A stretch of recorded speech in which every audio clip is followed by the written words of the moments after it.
A dimly lit map room in the Reich Chancellery, Berlin, January 1942. Snow drifts past the high windows. Adolf Hitler stands at the head of a long table strewn with intelligence summaries, naval charts, and economic reports. Around him, Hermann Göring, resplendent in a pale blue uniform, Grand Admiral Karl Dönitz, lean and intense, Field Marshal Wilhelm Keitel, and a half-dozen staff officers. The air is thick with cigarette smoke and the quiet certainty of men who believe they still hold the initiative. In the first weeks of 1942, Germany's high command confronted a war that had grown larger than any single front. The Soviet Union refused to break. Britain endured. And now the United States, provoked by Pearl Harbor and bound by alliance to Japan, stood as a formal enemy. The question was not whether America would fight, but how decisively it would matter. Hitler traces a finger across a map of the Atlantic. Hitler, quiet, almost conversational. America is a racial mishmash, ruled by Jews and plutocrats. Its people crave comfort, not sacrifice. Their army is a joke, parade ground soldiers led by corporation men. They build automobiles and refrigerators, not tanks that can withstand Russian winter. Göring leans back, smiling broadly. Their aircraft are second-rate. Their pilots lack the stomach for real air war. Give me 6 months, and no American bomber will reach the Reich. These were not careless dismissals. They were deliberate choices. To accept American potential at face value would force a recalculation Germany could not afford. Already, hundreds of thousands of men were committed to the endless Russian steppe. Fuel, steel, and manpower were finite. A fully aroused United States, with its untouched industry, vast raw materials, and population twice Germany's, would render victory mathematically improbable. That truth was too frightening to contemplate directly. So commanders chose the interpretation that allowed the war to remain winnable. Roosevelt has declared economic war on us for years. Now he gives us the gift of open conflict. American ships sail alone, lights burning, no convoys, no blackout. This will be richer than the first happy time. On December 11, 1941, Hitler addressed the Reichstag and declared war on the United States. The tripartite pact did not require it. Japan had attacked, not been attacked. The declaration was a choice. Hitler believed American entry formalized an existing shadow war, Lend-Lease convoys, destroyer escorts harassing U-boats, Roosevelt's rhetoric. Better to fight openly while America remained disorganized than wait for it to mobilize at leisure. Intelligence reports lay on tables across the Reich. American steel production figures, shipyard capacity estimates, manpower projections. Many were annotated in red ink, propaganda, exaggerated, unreliable Jewish sources. The numbers were not ignored, they were selectively disbelieved. The assumptions accumulated like sediment. America was soft, its citizens spoiled by prosperity, unwilling to accept rationing or conscription on European scale. Divided? Isolationists in Congress, ethnic loyalties pulling against unity, racial tensions ready to fracture under strain.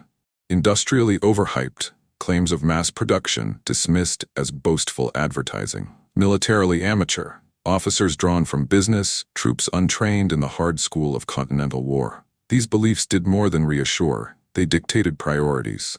No urgent expansion of U-boat construction beyond existing plans. No crash program for Atlantic coastal defenses. No diversion of aircraft from the Eastern Front to counter anticipated American bombing.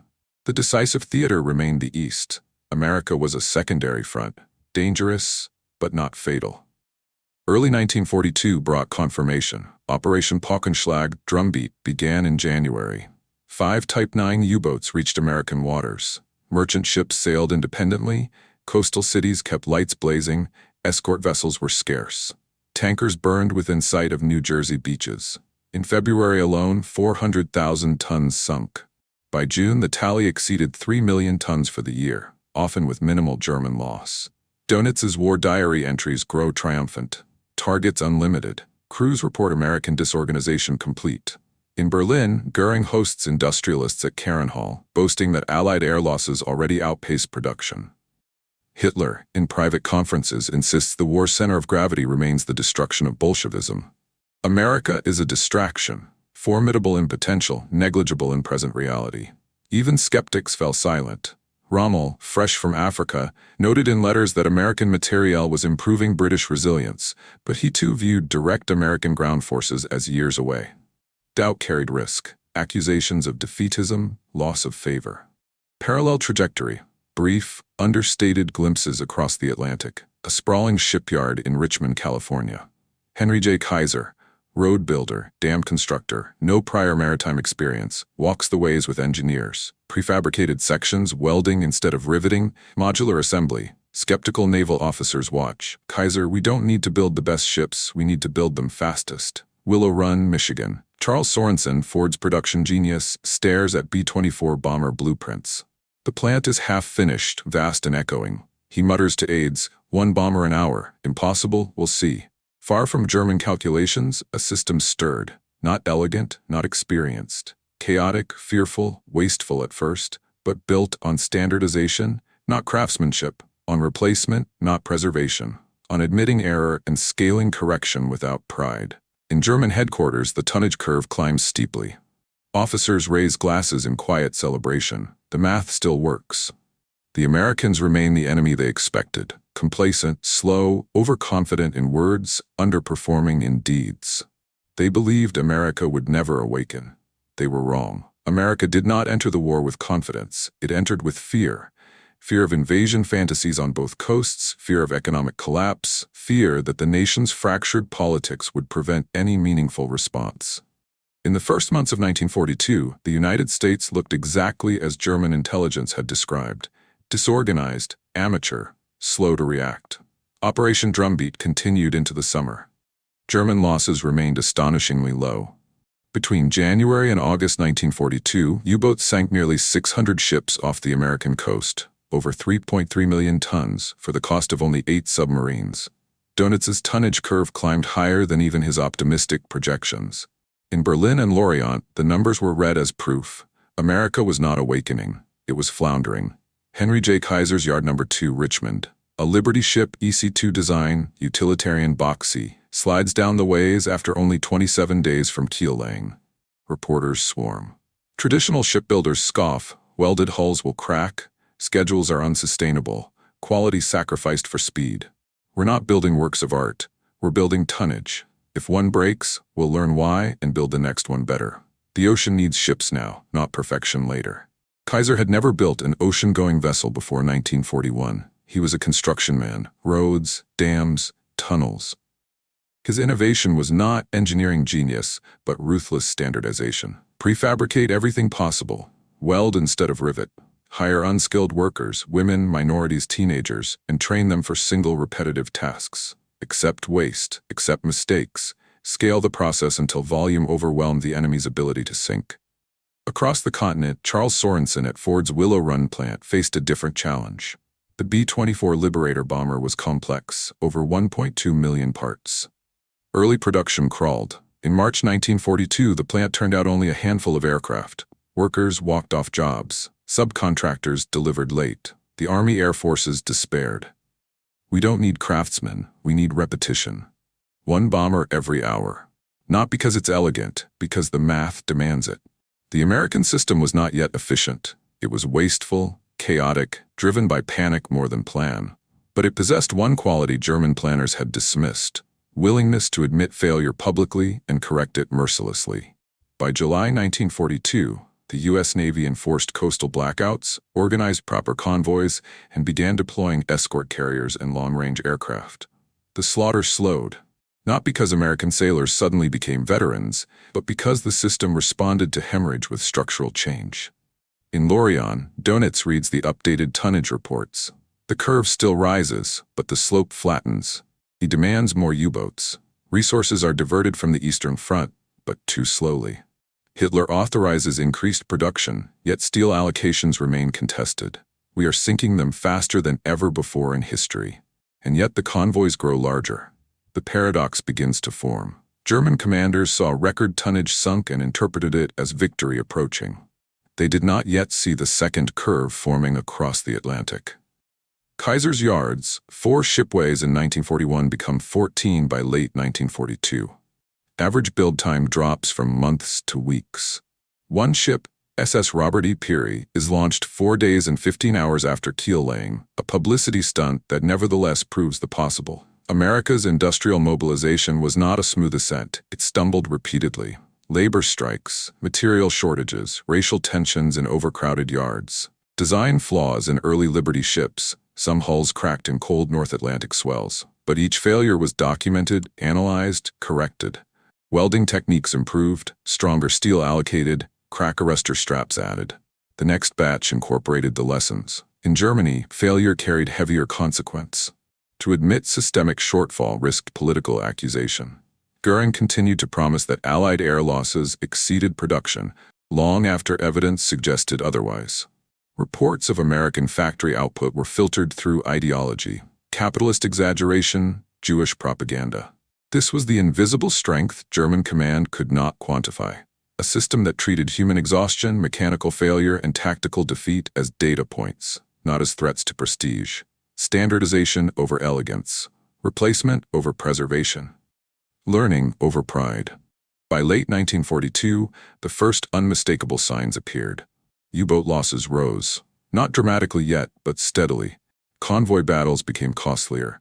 American shipbuilding output surpassed sinkings for the first sustained months. In Berlin, the tonnage war was still declared victorious. Dönitz received expanded authority over naval production, but the window for decisive escalation had already begun to narrow. Germany was sinking ships faster than ever and losing the war faster still. By the fall of 1942, the Battle of the Atlantic had become a numbers game, or so German command believed. Dönitz's U-boats were sinking merchantmen at rates that should have crippled Allied logistics. Over 1,000 ships lost in 1942 alone, nearly 6 million tons. The math seemed inexorable. Sink more tonnage than the enemy could replace, and the war would starve itself out. But the calculations were incomplete. They accounted for losses inflicted, not for the enemy's capacity to regenerate. In Lorient, Dönitz pores over charts. The tonnage curve has plateaued. U-boat commanders report increased resistance. Radar on escorts, hedgehog mortars exploding overhead, aircraft sweeping from carriers that appear overnight. The Americans are learning, but they cannot match our wolf packs in numbers. Double the patrols. Target the convoys mid-ocean. German production ramped up. By 1943, monthly U-boat commissions reached 20 to 25. But each boat cost precious steel, trained crews, and fuel diverted from other fronts. Losses mounted too. 86 U-boats sunk in 1942, rising to 237 in 1943. Replacements lagged. Crews grew younger, less experienced, boys straight from training schools replacing aces lost to depth charges. Across the Atlantic, the American system accelerated. Shipyards churned out not just Liberty ships but victory ships, faster, better armed. By mid-1943, production hit 140 vessels per month.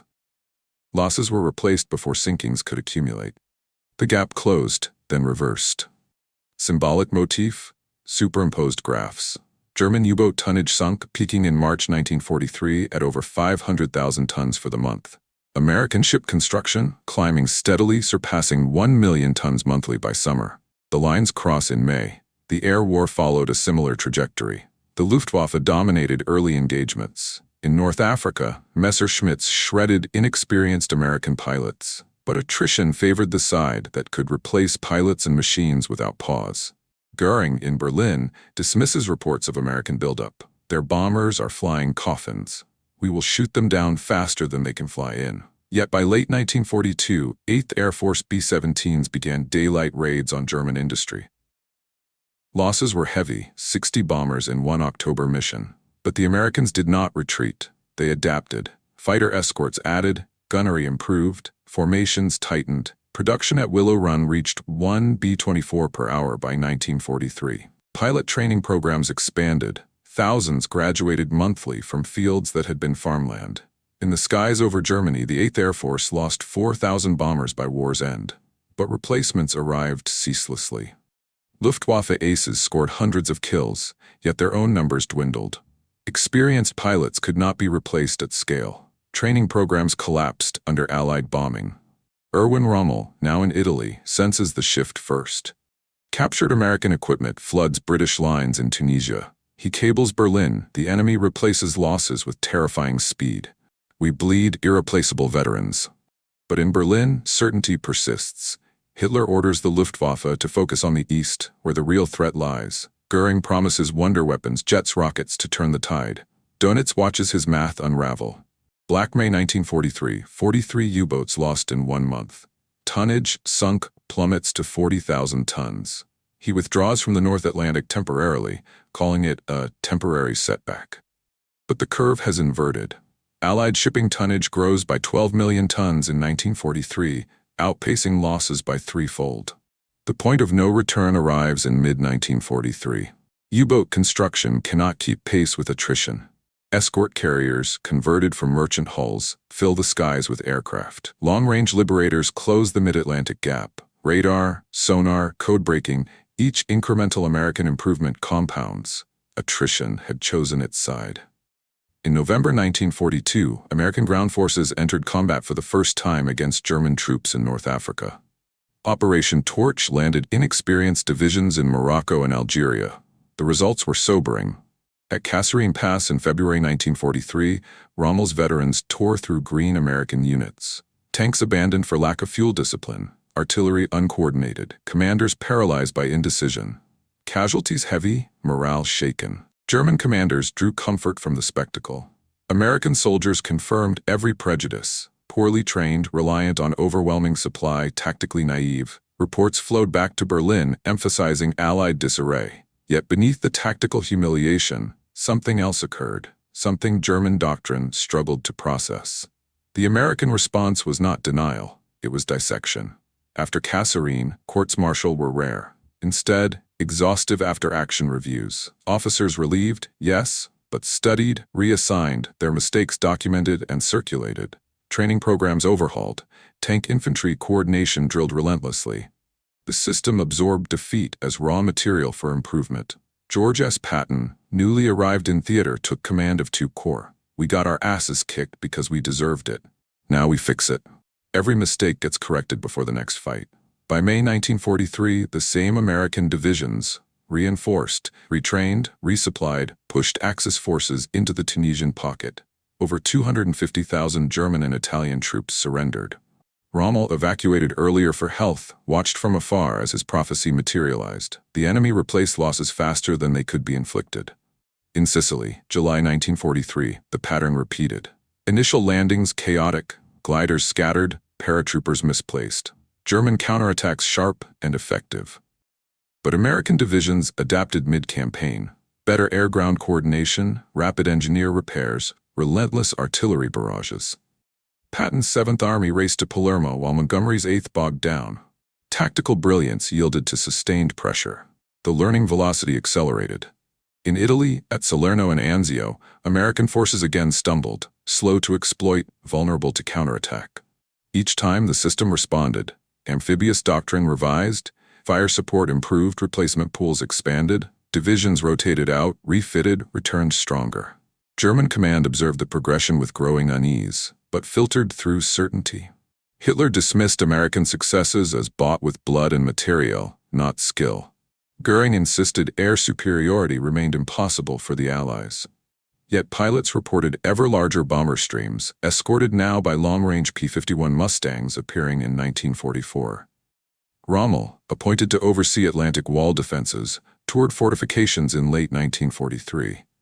If we hold them on the beaches, we win. If they establish a lodgment, their production will bury us. He pushed for obstacles, mines, decentralized command, adaptations drawn from his own African experience. But resources were thin. Divisions stripped for the east, concrete diverted. The wall remained incomplete. Across the Channel, American and Allied preparations unfolded on an industrial scale. Mulberry harbors prefabricated, duplex-drive tanks refined after failures. Specialized engineer units trained for obstacles. Every prior amphibious lesson from Torch to Sicily, incorporated without sentiment. On June 6, 1944, Normandy. The landings were brutal, uneven.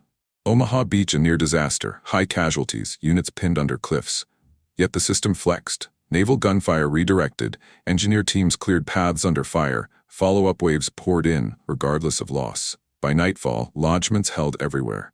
In the bocage fighting that followed, American troops again struggled. Hedgerows perfect for defense, tanks exposed. Initial attacks costly, but adaptation came swiftly. Rhino devices welded to tank fronts, artillery infantry tactics rewritten, air support integrated at battalion level. Breakthrough achieved by late July. Patton's Third Army activated, exploiting the gap. Armored columns advanced faster than German command could react. Fuel, ammunition, vehicles flowed in abundance.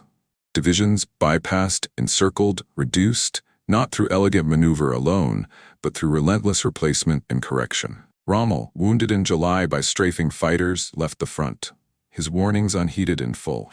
The pattern was complete. Tactical failure no longer carried strategic consequence for the Americans.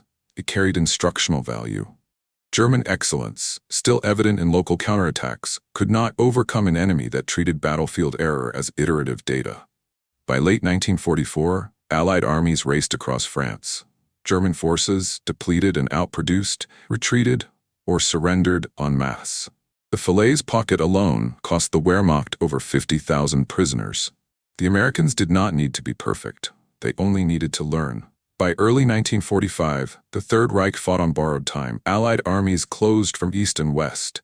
Cities burned under 1,000 bomber raids. U-boats lay rusting in pens. Crews surrendered en masse. The arithmetic that German command had once trusted had inverted completely. Yet the architecture of certainty remained intact until the end. In the Führerbunker, April 1945.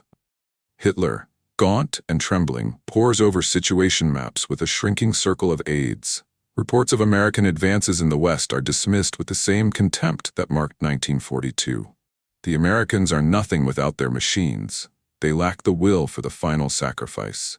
Betrayal and weakness will fracture them yet.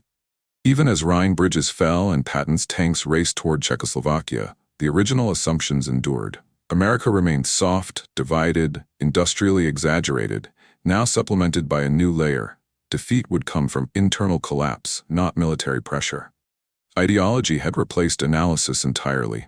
Göring, under house arrest after his failed bid for power, still clung to delusions of Luftwaffe resurgence. Captured documents reveal his final memos, insisting that jet fighters would have turned the tide, if only production had been prioritized earlier. The possibility that no amount of tactical innovation could overcome Allied replacement rates was never confronted.